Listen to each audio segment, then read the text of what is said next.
Greetings, everyone. Pete Pardo here from Sea of Tranquility. Welcome to another episode of the UK Connection. It's Saturday, at least it is where we are. Hopefully, you're having a good weekend, everybody. Thanks for joining us here for a little bit. We're going down AOR, melodic rock territory once again. But before we get to that, let me introduce the crew and we'll talk about some beers and then we'll start talking music. We got Simon Bray and Steven Reid in the house, as always. What's up, gentlemen? Yeah, it's all good here. All good. Ready to dissect some AOR albums. Yes. Some, Yeah. yes, These are very, absolutely. this was three very interesting picks here Yeah, because, that's a good word for them. I'm intrigued to see where we go from here. yeah, like for me, like one of them I just talked about at length not too long ago on another show here on the channel. One I haven't listened to in ages, and it reminded me of how pretty good it is. And then another one was a blockbuster album. We'll see how well it's aged for us. So, with all that being said, Simon, what you drinking today? Thank you for asking. Actually, if we'd have done this show last week, I would have had no voice. You can still tell, actually. I know it's been nearly 12 days and it's getting better, but yay, this time last week, Simon no voice, which I'm sure many people would think is a good thing. Oh, Not us. no. No, no, no. Excellent, excellent, good The times. show does not work So without Simon. No, no, no. my single long and AOR campaign in the car, I found that I can't do the low notes and I can't do the high notes, and the ones in the middle are a bit iffy. So yeah. Anyhow, Well, if you need to do some high notes, call Mrs. Simon in and she can take over at that point. Hopefully she's not listening. I know she hates to be called that. After she she gave me really the evil loves eye last time, right? Yeah, really see your loves brief when being she's not called. here, Pete. That said, Mrs. Simon and myself recently went on a short mini break, which was spoiled by the football, where the Mighty Clarets beat shit and getting dicked again. And we went to Portsmouth. Never been to Portsmouth before, and we went to around that area, and I met a guy called Dale. Dale's my new best friend, and I saw Dale when we were at the D-Day museum in Mm. I want to say Southbourne, and Dale loves the show, loves the UK connection, really likes the man from Poughkeepsie, but we'll keep that to ourselves, shall we? And I promised Dale that I would get myself a beer from the D-Day landing thing, because that's how you show respect, isn't it? And I got Landfall Ale. Yeah, Landfall. Can you say? I And can. uh, it's the beer of the last surviving landing craft tank from D-Day, now fully restored. And me and Dale were rapping about Thin Lizzy and stuff like that, actually on the landing craft, because that's just how us UK connection people roll. Yeah. Steven, So is it just me or with Simon with his little bit of vocal inabilities today? Sounds a little bit like Ozzy. yeah, but I can carry a tune in a bucket. Well, yeah, well, there you go. Yeah. I suppose he does a little bit. Yeah, A okay. little bit, a Okay. little bit. Yeah. Well, Yes, shortly we'll all go fucking crazy, shall we? Where's Oh, that please bat? tell me you've got some buckets of water to throw on us, Simon. Got some awful.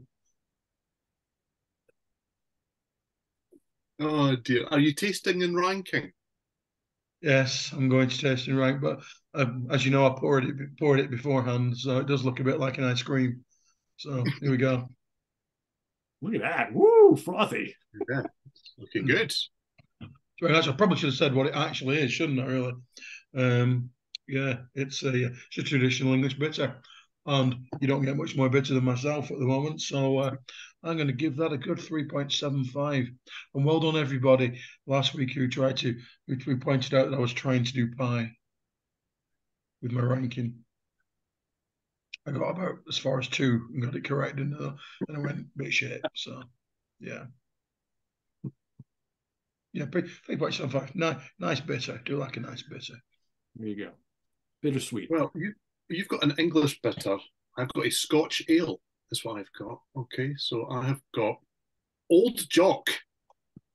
Is what I've got. Which I actually thought you could probably be arrested for calling me that up here these days. Um, But there you go. This is from the Broughton Brewery. It's the multi-award winning beer, which I do believe is readily available in all good supermarkets. In actual fact, it's 6.7 ABV, and it's got all kind of notes and things. We've got, in terms of hops, we've got Fuggles, we've got First Gold, and we've got Pearl. So this is meant to be very good, strong and bold, it says on the bottle. Tom's got a question. Like, yes. Please, can you say Fuggles again? Fuggles. And who had a hit with Video Killed the Radio Star? Oh, that was their cousin, the Buggles. Buggles and Fuggles. Woohoo! That sounds like an agricultural company. Welcome to Buggles and Fuggles. Anyway, moving swiftly along. Okay, it looks like this in the glass. Looks rather nifty, I have to say. And it's one of these ones when I opened the bottle and poured it, it was really difficult not just to take a swig because it smells exactly as a Scotch ale should. It's just got that kind of heartiness about it.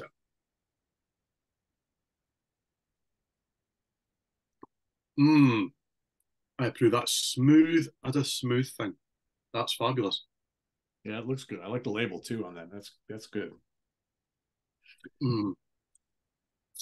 That's a solid 4.5. I would suggest that. Woo, that's big really, score. Really good. And the after flavors. Oh, that's getting better and better and better.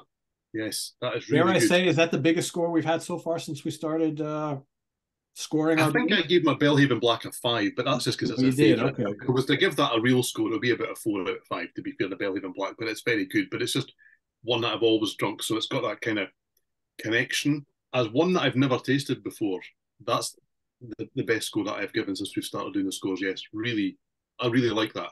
Kind of malty, it's kind of roastedness about it. It's not too far. It doesn't kind of head into that kind of coffee direction. This is really good. Can you taste the Fuggles? I can positively feel them. Be Those nothing but Fuggles are all over your tongue and doing all sorts of wacky little fugly things. I know, right? I shouldn't have gone there. Sorry. You put me off now.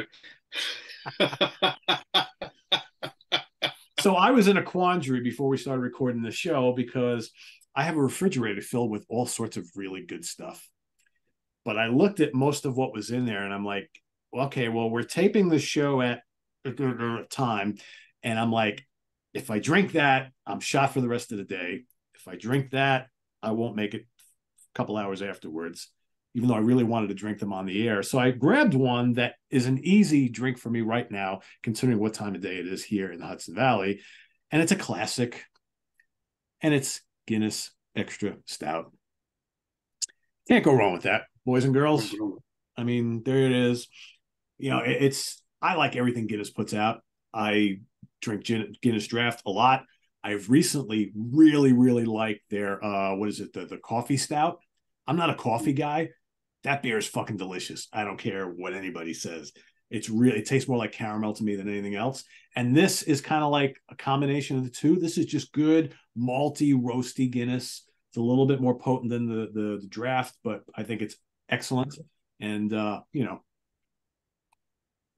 how can you not give this anything but a 4 out of 5 easily? Probably even higher, but it may not be my favorite of all the Guinness beers, but it's excellent as they all are. So yeah, cheers, gentlemen. Cheers.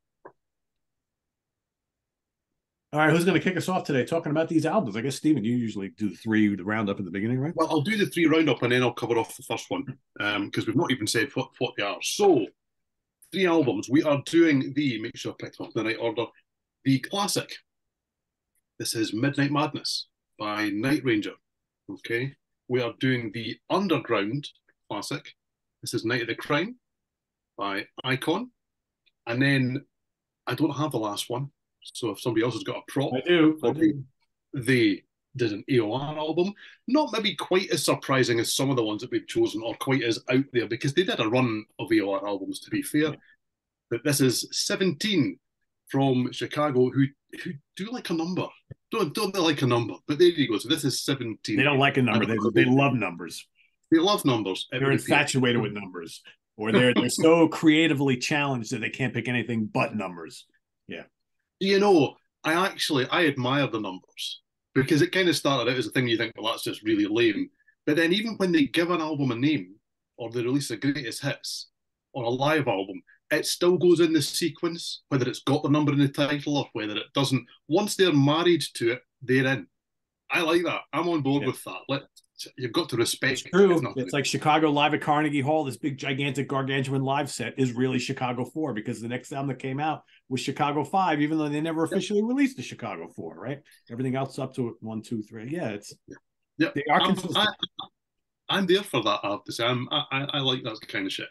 So, this is Midnight Madness by Night Ranger. I don't like the cover of this. I don't like that. It's like, yeah, the back's quite cool. I mean, I know that they're obviously just superimposed on this. The back's quite cool. I quite like this kind of the Midnight Madness kind of idea and all the sort of stuff. But they don't look like they want to even be there. This is really bad. And this hat, that's bad. It's real bad. It's real bad.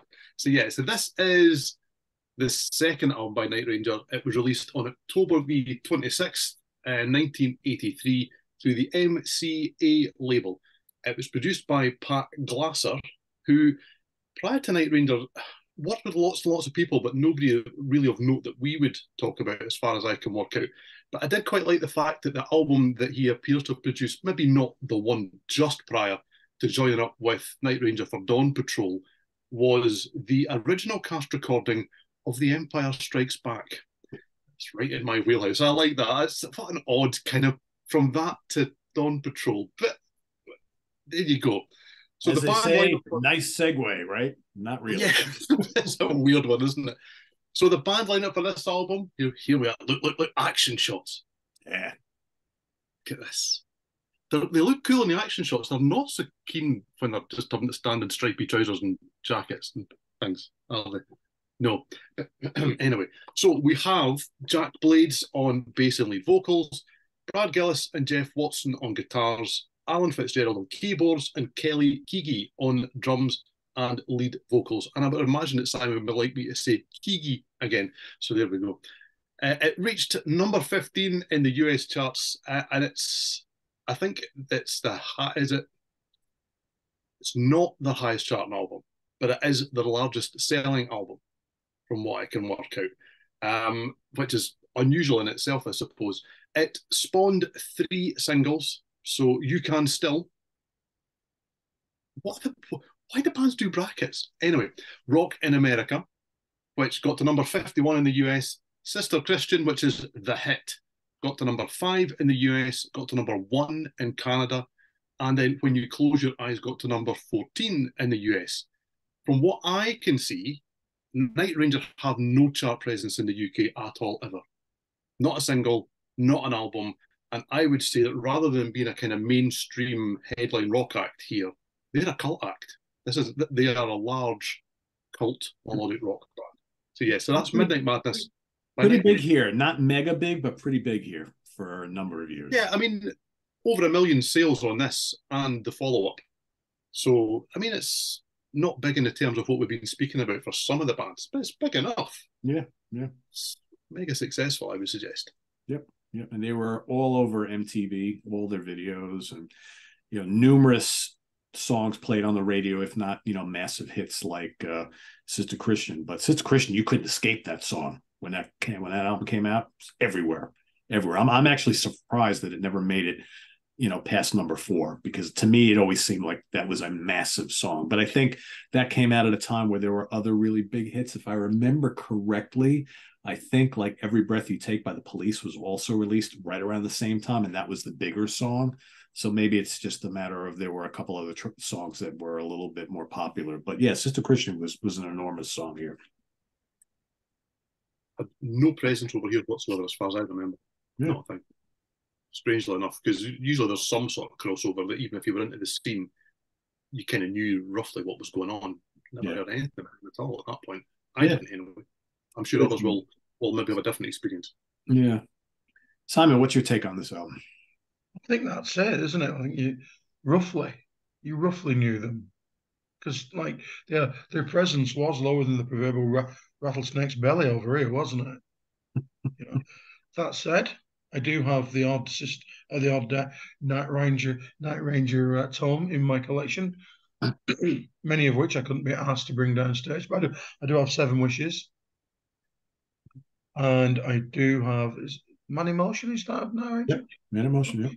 Got that on CD, and just went up and got this just before we came up. I've got a single version of Sister Christian. Oh wow! Look at that. Oh, very nice. You know what I really like about this? Your classic MCA label. I just love it. Just reminds me so Skinny and so cool. Just makes me happy. But as an album, it makes me.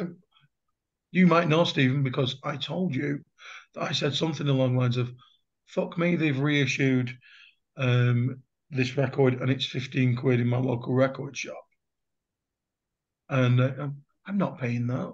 No, not even going online and buying it for 13.99 from the good people at Rock Candy, which is horrible of me. But yeah, 9.99. That's about it. That's as much as I'm prepared to pay these days. But as a record, I liked it more than I should, because I can't remember anything about Man in Motion. I can't remember anything at all about Seven Wishes. Nothing. Sip Zilts, Diddly Squat. Nothing at all. I really must listen to them again. Especially Seven Wishes. That's quite good. Man in Motion's good. Seven Wishes is really good. I'm fairly confident I've reviewed some of the latest stuff for the webzine. However, there's some really good tunes on this. You know, it opens up with "You Can Still Rock in America." Was there a problem back in the early 80s about rocking in America? Has this problem been going on for nearly 40 years? You know, is there a law against rocking in America? Rocking the free world? These are the big questions, aren't they?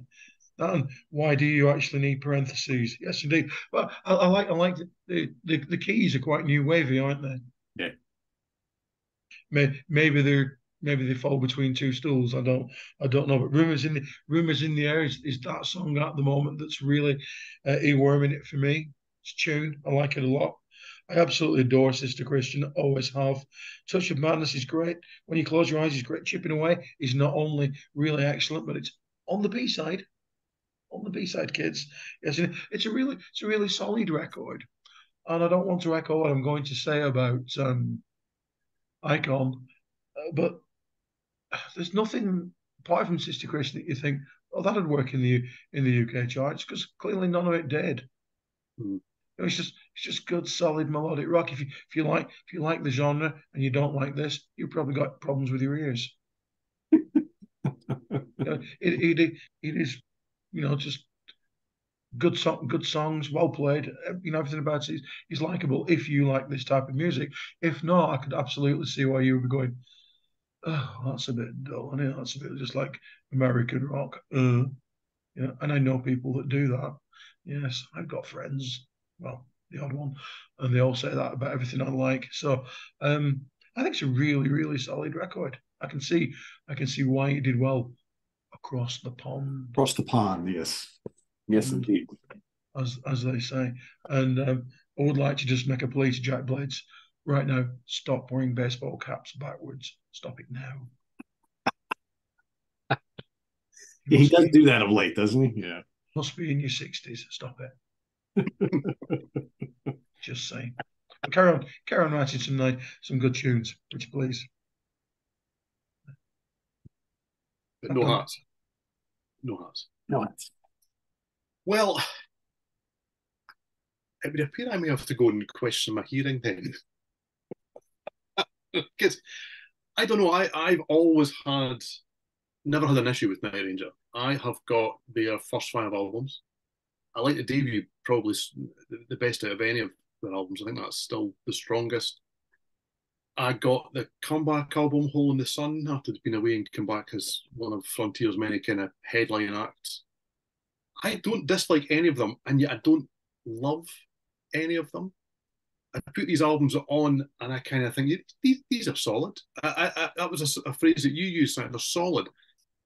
I don't know. It's not a bad thing for me saying they're solid, but to me, they're solid. I don't love these albums at all, and I can't never quite managed to with Night Ranger. I'm really not sure because, I mean, you've got Brad Gillis. I mean, the guy's fantastic. Jeff Watson's really good. So there's real guitar firepower there.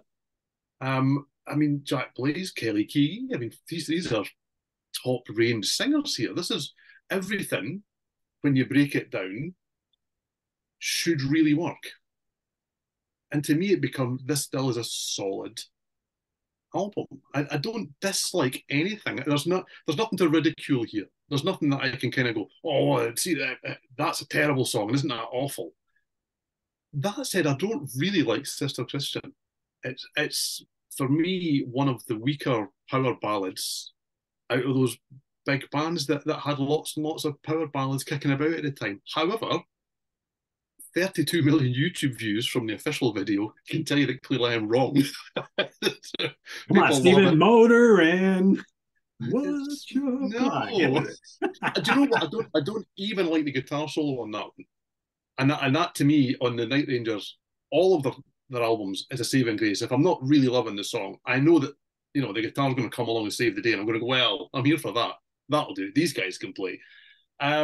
Yeah, and I don't like the other softie that's on it as well that closes the album out. Let Him Run. Let Him Run, sorry. I don't like that either. I don't know.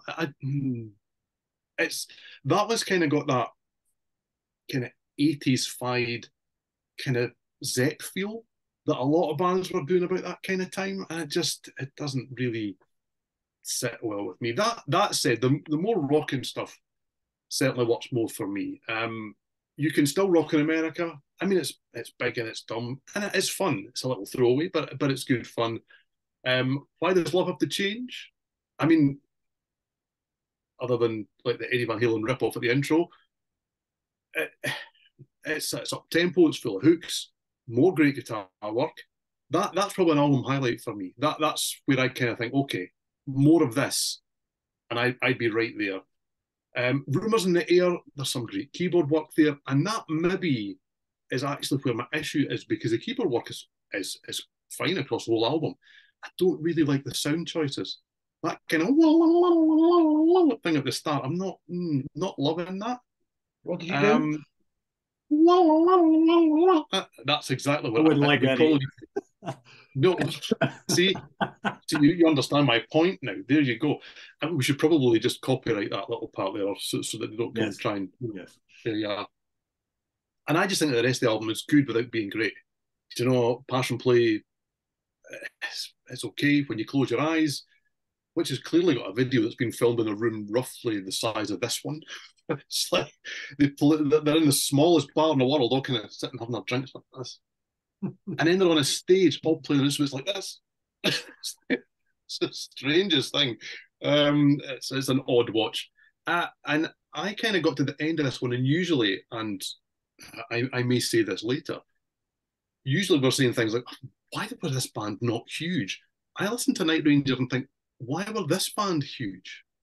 There's nothing wrong with them. They're a good, solid band. They write catchy, hook-laden songs. They've got memorable choruses, and I just still don't love them. I don't love very much by Night Ranger, and yet I've got 6 of their albums.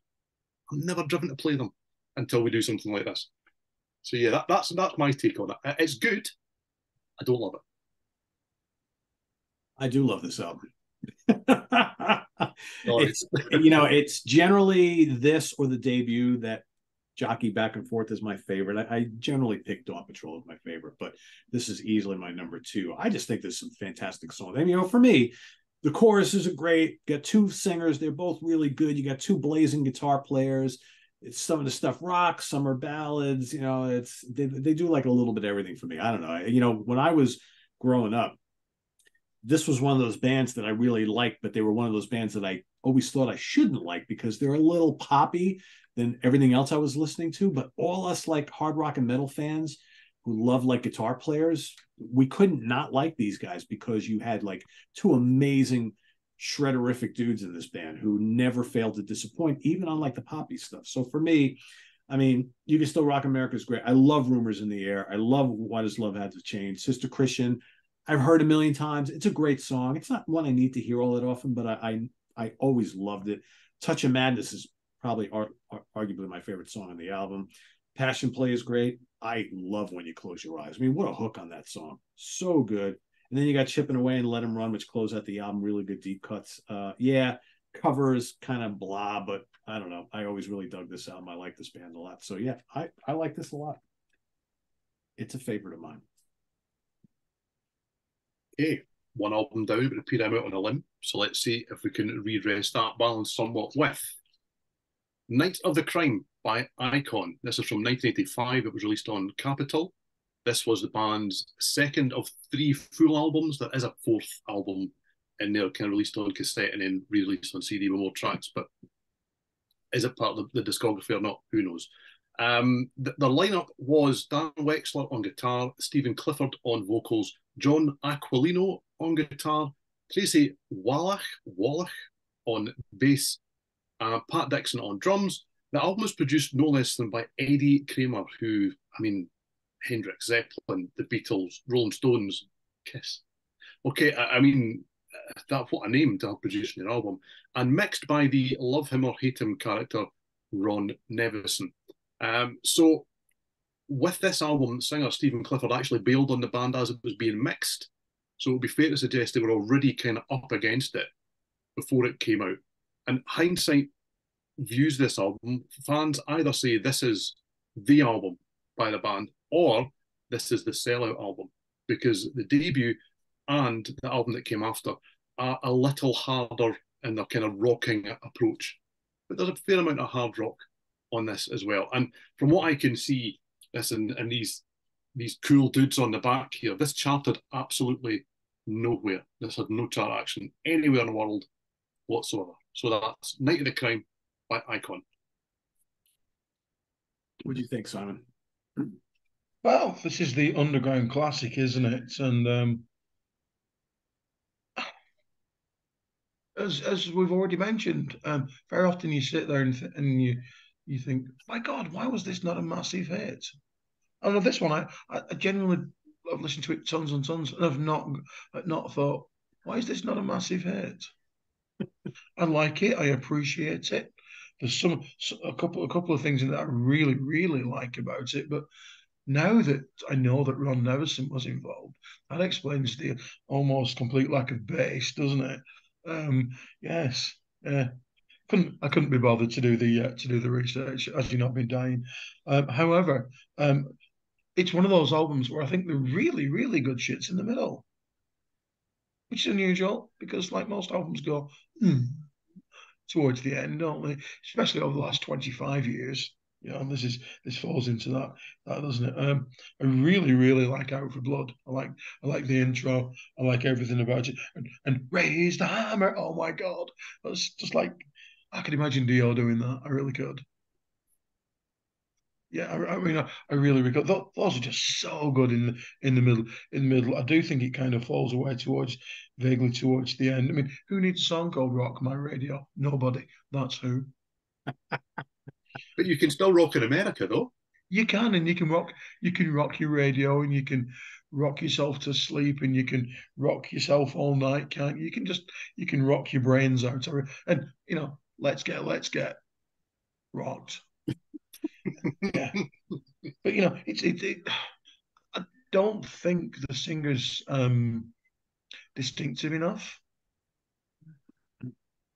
You know, he doesn't sound like he's got his balls in a vice, or he doesn't scream. He just does the right thing by the songs. I think, you know, he's not showing off. Maybe he should have done. You know, to make it a little bit more standing out from the crowd, as it were. But Naked Eyes is good. Really like. Nice start. Missing, Danger Calling, Shot. You see, it's like the Night Ranger. Solid. Good solid stuff, you know. One that I've gone to a lot since we said we were going to do it, and even just for, oh, what shall I play now? I'll put that on. Yeah, but nothing leaps out to me and says, "Oh, pick me, I'm a hit. Oh, pick me, pick me, pick me." And most times we do this show, something stands up and says, "Why was I not a hit?" Yeah, I'm all right. I'm right on it. So, nice and solid, good record. I like it. Again, not paying 16 quid for it, but Yeah. I'm that pleased. Rock I'm Candy very, reissue is a little pricey, I saw. I'm very pleased to have met its acquaintance, and very pleased for streaming. Okay. So yeah, as I alluded to in the intro for this one, this is probably the only one of the three proper main albums from Icon that would fit into the melodic rock show.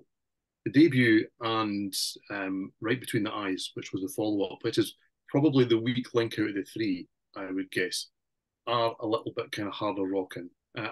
You actually might like the debut a little bit more than this one, Simon. And a lot of people see it as their classic as well, to be fair. But this was the one that I think fits the kind of format of this show a little bit better. Because they added keyboards for this one, which wasn't really a theme on the debut. And also, Bob Halligan Jr. Writes an awful lot of this album. He's got some solo writing on it, and there's somebody co-writes with members of the band, and he's on most of the songs, not all, but most. And he'd worked with them from Priest to Kiss, Lee Aaron, Helix, Kix, Michael Bolton. So you can kind of see, I mean, the Priest stuff he did as well as on the slightly more commercial end of things for them too. So you can kind of see that there was definitely a sort of change coming, which they then kind of tried to kind of shrug off, I think, when people kind of went, why have they done that? And yet other people love it. Within the AOR community, this is the album that people absolutely go ape over. And the interesting thing for me is when the album starts with Naked Eyes, there's that dun dun dun dun dun dun dun. I immediately want to sing Jane by Jefferson Starship. there's just, I mean, it's slightly different, but the melody line is really pretty similar. But for me, that is one of the few times where you can kind of say, well, do you know, oh, they were doing this, or they were doing that. They don't stand out from the crowd, particularly. But I like the vocals on this. I think Stephen Clifford was good. I think that he kind of brought quite a lot of different aspects together. There's a kind of the less helium end of Mark Slaughter. I feel a bit of the warmth of Paul Stanley in there. I think there's a fair bit of Robin McAuley from Grand Prix and Macaulay Schenker, and a little bit of Kevin Cronin. That kind of, when he rocks it out a little bit more, there's that kind of huskiness that's in there too. And I like the vocals on this, and I think that the way he sings Danger Calling, which is really riff fuel, that to me is the track on this album. I really, really like that. What is it a mystery that they didn't get it big? Well, the label clearly didn't think so, because there doesn't appear to be a promo video or anything for this album out there. So it looks to me like they were basically, the label couldn't be asked to do anything with this. They were dropped after this album. So it appears that between singers leaving and whatever their card was marked, and this was never, ever going to kind of go anywhere. But Shot at My Heart has kind of got that power and energy that, had they managed to get that maybe on the soundtrack to a kind of a big film, that could have been something that could have taken them over the edges. It's kind of got that feel. And yeah, Raise the Hammer. I mean, it lands quite magnificently somewhere between Eye of the Tiger and Holy Diver by Dio. It's the oddest kind of thing. I mean, you hear the riff and the guitar tone, and you immediately kind of go, hold on a minute, this is the wrong album. Where's Ronnie? What's happening here? But I really like it. And I do kind of think that although they never really made it big, they are one of those bands that within the scene, they're spoken about a lot. And I hear lots of bands that kind of followed soon after, like Babylon AD and things like that, who, I mean, they had, when the hammer swings down, I mean, it's not a million miles away stylistically. We're kind of doing the same sort of thing. I think there's a lot of influence that they kind of moved on from here. You know, for me, if you like King Cobra, if you like Fifth Angel, I think there's a bit of Dokken about this, which I know is saying against I'm not one of your massive favourite bands. So maybe it's just something that connects with me in that sense. I think if you like those bands, you'll really like this album as well. An odd little curio, the singer that came in after Clifford was a guy called Jerry Harrison.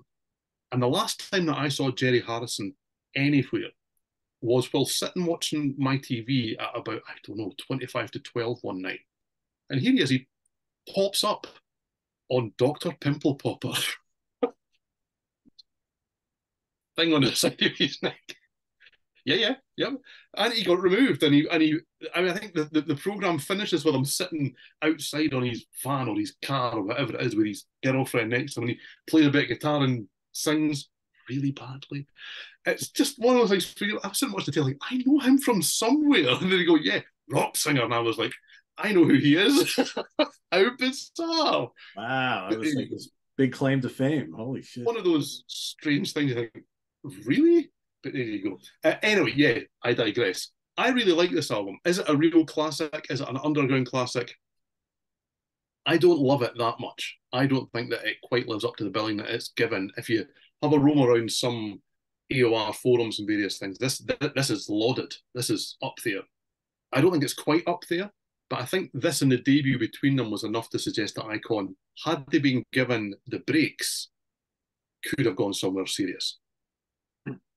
Yeah, I mean, I bought the debut when it came out. And I remember, again, we're going back a long time ago, no internet, nothing. I remember seeing that Icon album in the record store and being like, oh, that looks like a metal album. Look at that cover. You know, I got the guy, the blue face and all this shit. And it's a pretty heavy album. It's got a really raw, ferocious production on it. The guitars are like super, super distorted. Dan Wexler's guitar tone on that first album is so ferocious and just in your face. The album's pretty damn rocking. So like there was a bit of buzz about Icon after that first album came out. And I remember when this album hit and we all bought it and we were like, the hell is this? This isn't anything like that first album. But like, you know, oh, Eddie Kramer producing it. Oh, what's going on here? But the more you listen to it, the more you're like, you know what?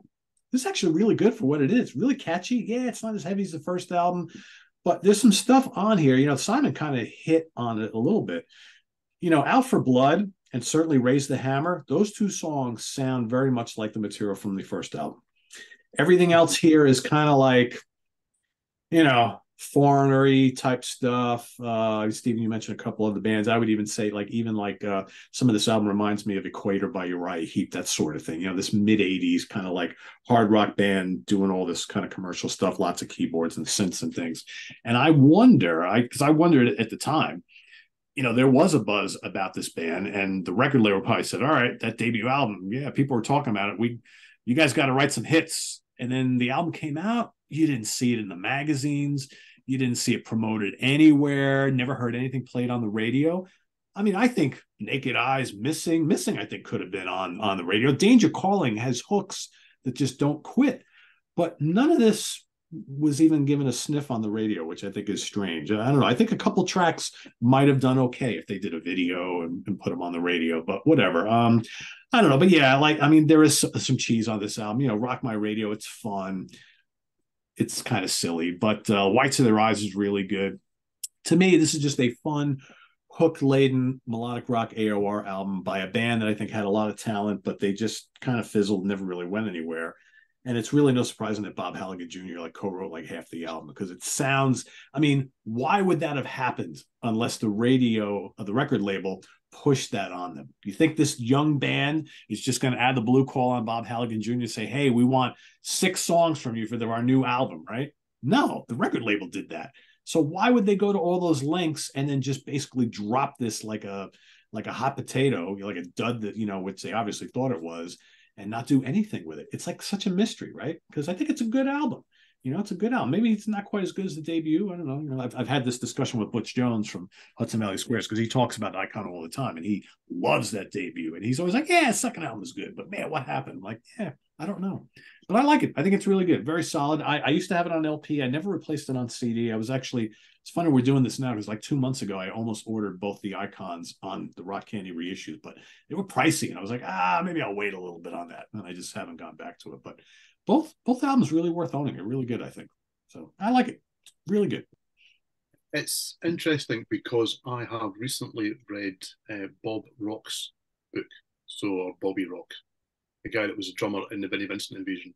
Yeah. And of course, after they'd released their first album, they lost a singer. The singer just out, gone, that's it. And the way that he described that was that the label basically went, well, what the fuck do we do now? Because I think they did a promo video with Mark Slaughter, who came in and sang on that, miming to somebody else's vocals. Yeah. So you think, do we spend the money to go re-record songs so that the guy in the video is actually singing the song, or do we just put a promo video together with a band or not in it at all, and that ruins their profile and all this kind of stuff? So the label just seemed lost. And I do wonder if with this one, at the timing when Clifford left, that the label just kind of went, well, the first one didn't really hit. Yeah, we've only spent X amount of money on this this follow-up. All of our money Yeah. somewhere else. Because, I mean, we've got Eddie Kramer, we've got Ron Nevis, we've got Bob Halligan. Somebody's put money in there somewhere at the start. Oh, yeah, for sure. And then at the end, they just gone, not even going to make you a video, guys. Yeah. It's a mystery, right? And then they just disappeared, right? The third album came out like you didn't even know it came out. It's like for years I had no clue they released a third album. So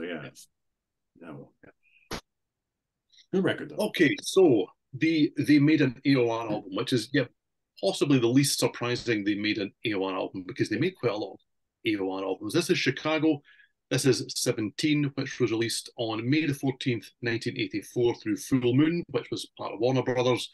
And as you'll gather from the title, this was not the 17th studio album. This was a 14th studio album. It was produced by David Foster, who had worked in a variety of capacities, not always as the main producer, but with people like Paul McCartney, Aretha Franklin, Michael Bolton again, Celine Dion, Bryan Adams, Barbra Streisand, more than that, many, many, many more. And he actually won 2 Grammys for his work on this album, and the album won 3 Grammys in total.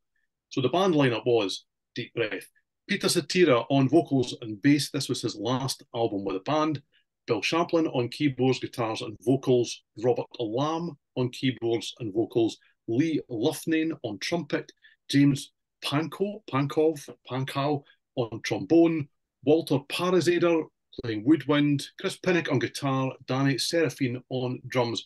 And too many guests to mention, but I will mention Michael Landau, Bruce Springsteen's right-hand man, Jeff Porcaro, although I believe he's not actually credited on the album, Greg Adams from Tower of Power, and on backing vocals you've got Donny Osmond, you've got Richard Marx, and you've got David Pack from Ambrosia.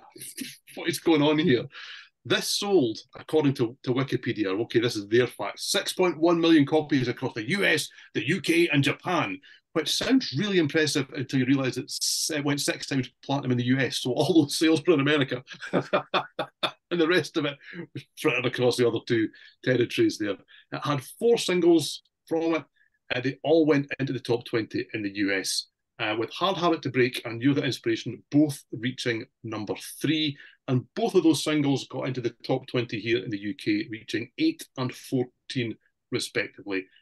The album peaked at number 4 in the US and at number 24 here in the UK. It did, however, get to number 4 in Canada and number 1 in Sweden, and it remains Chicago's biggest selling album.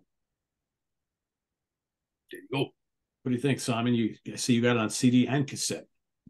Yeah, there are. Can you hear that noise? There's 2 noises you can hear.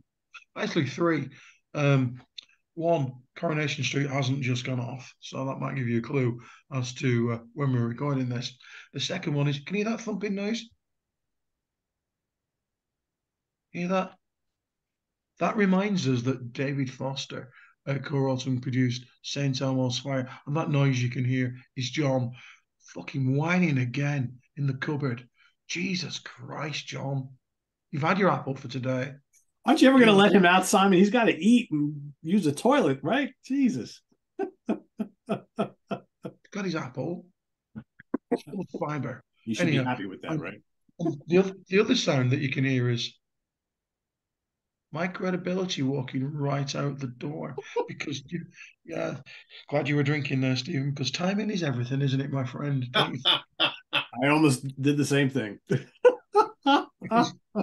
You know what? It's very easy to look at this and say, this is a massive pile of wank. This is a terrible, terrible record. It is very, very easy to say that, isn't it, Stephen? I'm gonna preclude what I think you're going to say. You could even go through it track by track and think, Jesus Christ, this is terrible. But you know what? This record means a lot to me. It means a lot to Mrs. Simon as well. And I've listened to it and I thought, oh, it's 1984 all over again. Oh, bless. Oh, and yet you think, right, this sounds awful. I'm going to hammer this into the middle of next week. And then partway through, you're going, we can't stop the hurting, baby. Oh, yeah. Not just me. Okay. Hard Habit to Break. Oh, Christ, that's never off smooth. Neither is you're the inspiration. Oh, the opening guitars on Prima Donna. Oh my God, I'm so back at college. Wearing my Iron Maiden t-shirt every day, but secretly to Chicago 17, kids. That's it. Along comes a woman, and didn't she just fuck off very quickly, kids? Yeah. I will give you that Only You is amongst the worst recorded things in the history of mankind. It's just, no, just really, really poor. And Please Hold On's not great. But, they, they, they clearly set out to make hits and money, didn't they? They clearly did. They were at the forefront of the MILF market. They got in there super early, and they got those two big ballads that get played all the time here on Smooth in the UK. Every time I get in the car when Mrs. Simon's driving, you can guarantee that one of those will come on. Coming up after the news, some Chicago. Do you think it'll be something from the early Chicago albums, with Terry Cathon? Or do you think it might possibly be You're the Inspiration or I'd Have It to Break? Which one do you think? No, it's going to be one of those two. And it always, always is. And I just really, really, I just love it. I really do. And I know it's shite. I know it is. I just always really, really like it. I really do. But what I would say is that Chicago 19 as an AOR album is the dog's bollocks. It really is. So many great tunes. It really, really is. It culminates in Pot Pickers in their third and final #1 single, Look Away. But it's just got so many great tunes on it. This is the one if you're going for their AOR material. I'll even go as far as Chicago 21. Oh God, I've got so much fucking Chicago. I did try to get you interested, didn't I, Stephen? I did try. I feel like I failed. Yes, I mean, as I will reveal later, we genuinely never ever discuss these albums before we come on the screen. I asked Simon for help through this week, and we'll discover why in just a moment. Because we now know that I love this record. It's just such a commercial blockbuster. It just hits the sweet spot. I love Simon's statement that he knows his album is shite, but he loves it anyway. That's like a topic for another show. Albums we know completely suck balls, but we love them anyway, right? Yeah, check quickly you get demonetized with that title. Yeah, either that or 100,000 views, right? Yeah, exactly. One of the two. Oh dear, yes, love to suck balls show. Let's not do that. Okay, right. So this was reasonably a journey into the unknown for me. Okay, I have one Chicago album. Simon appears to have, I think he's just bought Chicago 72. Okay, I have this. Okay, so I have whatever number this was, 1445. I don't know. This is the heart of Chicago. They didn't have the heart to put the number on the front of it for me though. And I bought this, I don't know, for 50 pence at some sort of jumble sale, car boot nonsense, whatever it was. Took it home, played it, and I would guess that's never been played ever again. That's probably the first time it's ever been removed from the racks, other than when the racks have moved around the house, ever, because I don't like it, okay? So there were 2 tracks from this album that I knew prior to these last couple of weeks. You'll get inspiration. Let me guess. And I don't listen to smooth radio in the car with Mrs. Simon. Okay. And Hard Habit to Break. I make Mrs. Simon listen to Planet Rock. Okay. I can't fit you in the back. I can't fit you in the back when John's there. So, and I don't get an apple either. No, you don't. No, I don't. These were the kind of songs that I avoided like the plague back when this stuff was being released. Okay. I mean, I was a young guy getting Status Quo and AC/DC, and yes, wearing Iron Maiden t-shirts and things like that. And I mean, not much has really changed, let's be honest. That said, Stay the Night, the album opener, it's got a bit of bite about it. It's got quite a cool guitar solo. It is catchy, and I quite like those traded vocals. So when I put this on and thought, okay, I know 2 songs, I know I don't like them. And the album opened this, I thought, oh, okay, hold on a minute. Time to reappraise things. And then we go into that kind of funky horn parping, We Can't Stop the Hurting. I mean, it's cheese on a grand scale. I mean, so much cheese that I can't fit it in the fridge. It's unbelievably cheesy. It's so bad. And that just sets the whole tone for the whole album. And I didn't know that Simon was going to mention smooth radio, but this is so smooth that you'll slide off the side of it. It's just so bad. I mean, it makes 80s REO Speedwagon sound jagged and dangerous and almost like they're part of the Bay Area scene. Do you know what I mean? It's just so easygoing and just polite, and it just kind of goes, please, please. Oh, wow. I mean, the horns. Stephen. Yes, yes. Clearly, We Can Stop the Hurting is about homelessness. Are you Suella Braverman? Are you a terrible person? Are you sending these people back? You don't care about the homeless people, I'll Steve? tell you what, if this is the answer to homelessness, ban the tents. That's all I say, okay?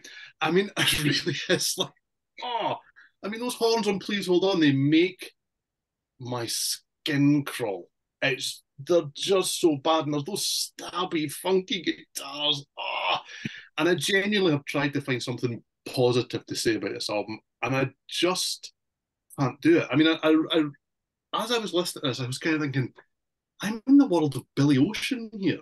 This is just a million miles away from anything that I would listen to for pleasure. It's wow. We've done a lot of these shows now, I don't know, 6, 7, 8, 9. So we must be somewhere between 20 and 30 albums that we've chosen to talk about as part of the Melodic Rock Show. And I can easily, hands down, tell you that this is the first one that I really genuinely don't like. This is my least favourite by some distance. So I asked Uncle Simon through the week, surreptitiously, not telling him what utter shit this was, although it was kind of obvious from the fact that I asked it anyway. Please, please, please point me in the direction of Chicago that might not be rancid, okay? And he said, try Chicago 9, okay? And I enjoyed that an awful lot more than this. That's the greatest hits of the early stuff. And I'll still never, ever need to listen to that ever again in my life either. This is not stuff for me at all. Early stuff, from the little I know, it's okay. By the time we get to here, wow. I mean, wow. I mean, this stinks to high heaven. Somewhere Martin Popoff is saying to himself, Steven Reid is my new best friend. He hates Chicago, man. Yeah, I mean, I did try because I know that they're spoken about a lot on the channel. The early stuff is kind of a little bit more revered. So I thought, you know what, rather than have this be my opinion of the band, I will go and ask. And we genuinely don't talk about these albums before we come and do the show. But I did have to say to Simon, look, I'm listening to this one just now and I'd quite like some pointers of something else that gives me an indication of what came before. That's where to go, Chicago 9. Put it on and thought, yeah, okay, there's some guitars, some of the solos are nice, there's clearly a lot of talent on the go. I don't need to listen to any of this stuff ever again. This is not my scene, man. Stephen, all I'll say is set aside 70 minutes sometime soon and go and listen to the Chicago Transit Authority, their first album. Okay. If that doesn't do it for you, then this band isn't for you, because that is progressive and loads of guitar and the horns are amazing. The keyboards are great, long songs, jamming, proggy, soulful, everything all wrapped up in one. If you don't like that, yeah, then there's no hope for you with Chicago. But to me, that's one of my favorite. That's probably, if it's not my favorite album of the 60s, it's number 2. It's amazing. So yeah, I shall give it a go. And if you like that album, listen to Chicago 2, because that is just as good. So yeah, this is a different beast altogether. So that being said, I love Chicago, but I love early Chicago. And this, to me, you know, you mentioned they brought in David Foster and the record label wanted lots of hits.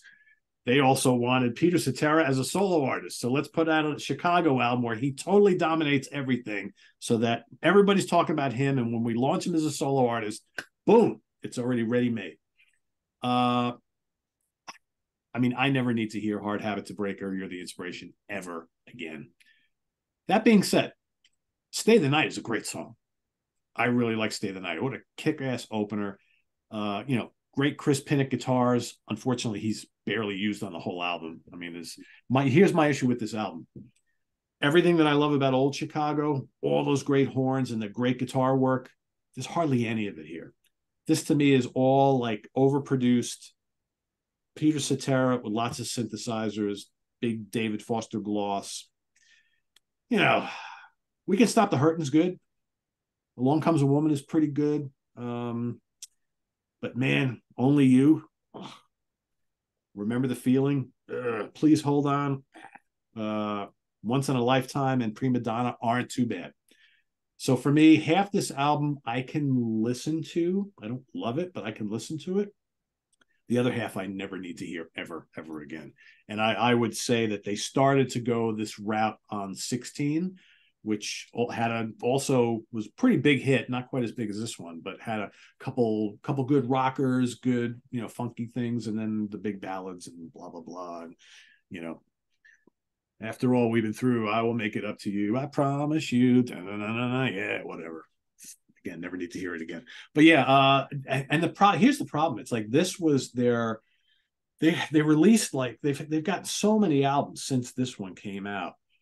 And Simon mentioned a couple that came out, in a couple of years later, which have some decent tracks on them. But man, it's like this band never rebounded from the saccharine-ness. Is that even a word? Saccharine-ness of this album in 16. They never really rebounded from it because so many of their albums are just kind of like faceless and have no personality or character afterwards.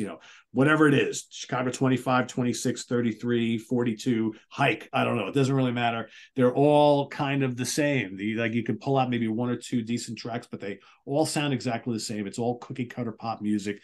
All the balls, all the great horns, all the guitars that we had early on, it's just not there anymore. And now it's like, I don't even know who's in the band anymore because they just keep replacing people with, youngsters and who kind of sound like the original guy. I mean, they've been trying to replace Peter Cetera in this band for so long. You had that Jason Schiff for many, many years, who's pretty good, actually, a good singer. But the problem is, it's like, they've got all these albums. I mean, Chicago never went away. They've released albums regularly in all these years, but you go see them live, and I've seen them live a bunch of times over the last decade or so. And they're still playing the same songs they've been playing for the last 40 years live. It's just like, they do all the hits from the 80s and a handful of the stuff from the 70s, and that's it. You don't hear anything new because, nobody cares. And the band probably doesn't even want to play them. And it's kind of sad, but this was a huge album here in this country. So what the fuck do I know, right? So everybody loved this. Everybody bought it. I grumbled about it today. I grumbled about it back then. It's like, whatever. I own it though, as you can see, right? Because I've got like all the Chicago albums up to like 20 or something like that, or 21. Yeah, that is something I'll never do. I would like to ask Simon though, because you were extolling the virtues of 19, did you say, and 21? Mm-hmm.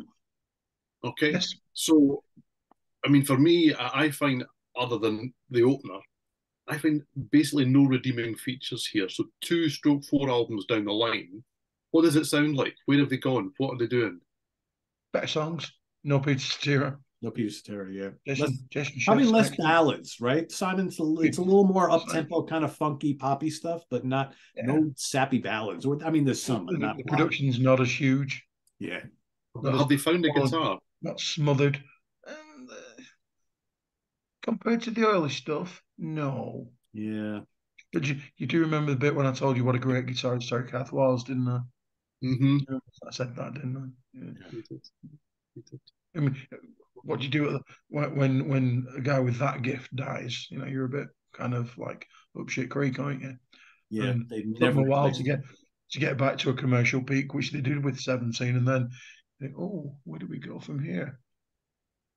I would also like to state on record that Chicago 38 in the beginning is horrific. Oh, it's so bad. Oh my God. Is there really a Chicago 38? Have we gone There that really far? is, yeah. I'm thinking either last year or the year before. Oh, God, Yeah, it's terrible. fairly recent, yeah. So is that the most recent? Yeah, it's just so bad. Quick little Chicago story, talking about like all the numbers of the albums and all that stuff. And Simon, I'd be curious if you've ever heard this. So they did an album in the 90s called Stone of Sisyphus. Yeah. And it was it's kind of like a concept album, and it's really a return to more of their rock-based stuff. But the record label hated it, and they would not release it. So they came right back and released Chicago 29 or whatever the hell it was, right? And Stone of Sisyphus sat in the vaults for a number of years. And, you could get it out there. It was like I had some friends who got like bootleg copies of it and whatnot. And they eventually, after many years later, I think in the 2010 or 2008, I don't know, whatever it was, they actually convinced the record label to release Stone of Sisyphus, but it doesn't fall in line with all the numbered albums. And it's pretty damn good. But it was just so unlike their normal cookie cutter formula that the record label was kind of, we're not putting this out. Meanwhile, I'm thinking none of these other Chicago albums at the time were selling diddly shit anyway. So who cares that you release something that's a little bit different, right? Whether people buy it or not, it doesn't really matter, because it's not like Chicago was selling millions of records in the 90s. They weren't. So I don't know. So is that one numberless then? It has no number. Yeah. You know what? Talk. I'm going to go grab it because I'm curious if they put a number on it. Yeah, I want to know if they put a number on it, because I mean, is it the album with no number, like it's like the man with no name? You know, I mean, it's like, appreciate it. And if it's got a number, is it the early number, or is it the number from when it was released, or is it both? So here's what they did. Go on in. Chicago 32, Stone of Sisyphus. Okay. So they did. So they numbered it from when it was released, not when it was recorded. Correct. Isn't it produced by not Peter Wolf? Peter Wolf, yes. Yeah, but not Peter Wolf. Not the Peter Wolf. Yeah. Not the Peter Wolf. Yeah. So what Peter Wolf then? It's just not. It's not the one that everyone. Yeah. Yeah. Not the Peter Wolf from J. Giles. Yeah, it's not him. It's just a different Peter Wolf. It's just a random Peter Wolf. Not even Prokofiev, it's Peter Wolf. It's just very, It's a very good album, right? It's it's not as good as it's funny. Really good. Sorry, Simon. Title track's really good. Okay, I'm just my love for the kind of strange, bizarre outlier. As soon as you say concept album, I was kind of really, they did a concept album, but I do love the fact that it's out there and it's different, and then it wasn't released and all that kind of stuff. That's the one I want to hear. But go listen to Chicago Transit Authority. Okay. That will it'll either change your life, or you'll be kind of like, I still don't like Chicago. It's just very different. I will tell you, Chicago Transit Authority is very different from 17, very different from Chicago 9. You're not going to get anything like that stuff on there. Okay. You might be surprised at how much it rocks and how adventurous it is. Okay. I'm intrigued.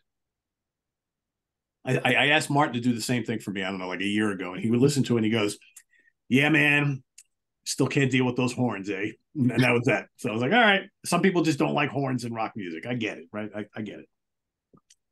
Yeah, I do, but I'm not, they don't have to be there. We'll see. Open mind. We'll give it a go. Yeah. Hopefully Terry Katz's guitar prowess will reel you in and say, all right, this is good. Or maybe not. We'll see. I'm intrigued. Always want to give it a go. See what happens. Simon, maybe we should pick Chicago Transit Authority as a classic song, rank the classic songs on a classic album, ranking the songs on a classic album for a future episode, right? Well, if we're going to do that, I won't listen to it until we do it then. I don't know. Just I'll save the experience. I'm up for that. You know, I'm always up for that. It doesn't mean to say I like them, but I'm up for it. It's a double album too, so that may not be appropriate for that episode. So yeah. Also, when you said 70 minutes, I was like, it was released way back then. I was like, wow, how did they do that then? So double album. Okay. We've got a list going into 2028 at the moment, haven't we? So we're busy for a long time. Yeah, we do have quite a lengthy list. Yes. Speaking of the schedule, Steven, you want to give everybody a preview of 2 weeks from today? Yes, we are going back to the favourite, least favourite, and wildcard selection, and we will be going over the rainbow. So we're doing Richie Blackmore's Rainbow is what we're doing, all the different iterations of that band that there were. Favourites, least favourites, wildcard. There is something for everybody in that catalogue. They're one of those bands where people say, I don't like Rainbow. And how can you just say that? Because there's at least 3 or 4 different eras here. So something for everyone. Rainbow's what we're doing next. Yep, yes, indeed. So till then, in the meantime, though, everybody, if you haven't listened to any of these 3 albums we talked about today, go check them out, and then let us know in the comments what you think. Oh yeah, that's right. We still got it. Oh, sorry, we have. It just hit me. Go ahead. Steven's got one more question for us. I don't know how much of a surprise it's going to be for anybody. We all forgot, to be fair. Okay, so Simon, I've still got it in my hand. I knew what was going. There you go. Yeah, I knew that's what it would be. I think I can guess what Pete's will be. So Pete, it will be Night Ranger. Yeah. Okay. So we are absolutely split across the three this time because I'm going with this one from the That three. worked out This, well. this will be my pick out of them. So yeah. So basically, we recommend all of these albums, and judging by what we said, maybe none of them. I've No got two consensus versions, but here. surely I win. Yes. The guy with the cassette Absolutely. always wins, right? Yeah, correct. That's the trump card. What about the numbers? I think somebody said that earlier. I want to win one, so I got to go find an 8-track somewhere. I guess that'll make this. Your channel, you can do what you want. Just Yeah, pretend you absolutely. Yeah, this one will be deleted.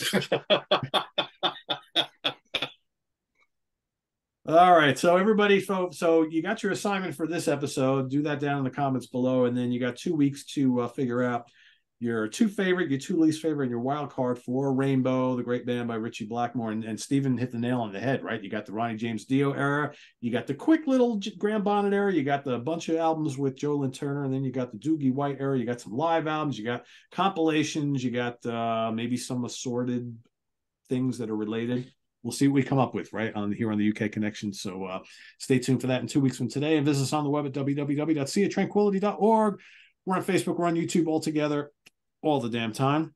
Please subscribe if you haven't already and click on that notification bell so you get alert of all of our content as we post. And please do hit the like button before you leave. Also down below, Simon, all the way down there in the video description, we got the links to our Ko-Fi page, our merch page, and our Cameo page. So thanks in advance for all your support there. For Simon, Bray, and Steven Reid, have a good rest of the weekend, everybody. See you tomorrow on Ranking the Albums. Till then, I'm Pete Pardo. Take care. Bye-bye.